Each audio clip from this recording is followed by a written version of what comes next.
Welcome to our online-only feature, Seattle Now and Then 360.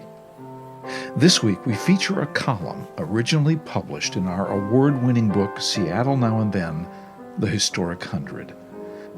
Here's one of my personal favorites, updated for 2019. From 12,000 years ago comes the nudge of Native history. Here's a quote from Ken Workman, descendant of Chief Seattle.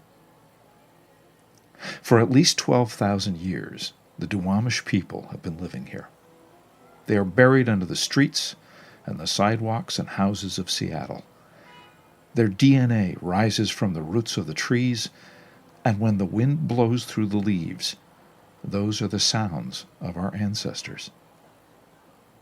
For our recently published book, Seattle Now and Then, The Historic 100, we chose 100 subjects from the more than 1,800 columns that Paul Dorpat contributed since he began in 1982. This week's subject is one of our favorites. Originally appearing in March 2005, it's now presented afresh and updated with an amended cast of characters. It features Kiki Soblu, who lived between 1820 and 1896. Eldest daughter of Chief Seattle, leader of the Duwamish and Suquamish tribes.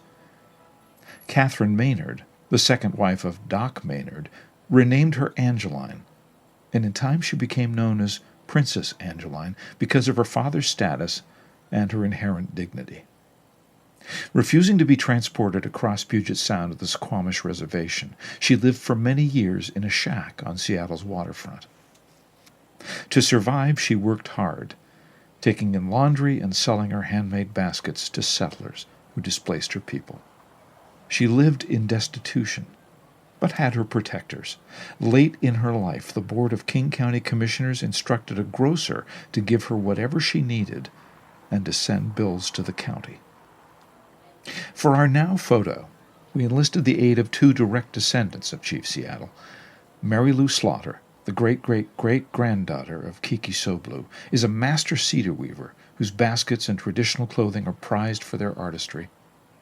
Ken Workman, whose great-great-great-great-grandmother was Chief Seattle's second wife, is a Duwamish tribal council member and eloquent spokesman for his people in both English and Coast Salish Lushootseeds.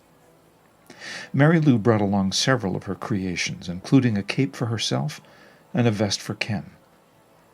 During the 10 minutes we spent shooting the photo, both Clay Eels, column partner and our book's editor, and I noted that Ken seemed uncomfortable, glancing over his shoulder several times. Ken recalls, "I felt a couple little pushes on my elbow, as if someone was urging me to get out of the way. I said to myself, 'Gene, take the picture.' But when I looked around, there was no one there." Well, skeptics might be wary, but Ken regards this insistent prod on his arm as yet another reminder of ancestors present, even in the oxygen we breathe. The nudge of history I would exceed after pursuing many hundreds of photo repetitions is strong in these parts, and now and then gently urges that we step aside and pause to remember what came before.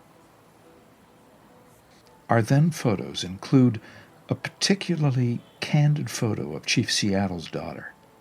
It was taken probably around 1890 by an unknown photographer on the boardwalk beside Pike Street and a half-block west of Front Street, now First Avenue.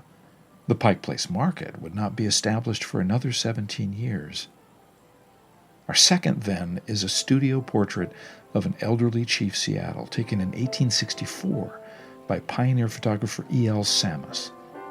30 years earlier, William Fraser Tolmie, a young Hudson's Bay Company doctor, wrote in his journals that Seattle was a brawny Suquamish with a Roman countenance and black curly hair, the handsomest Indian I have seen.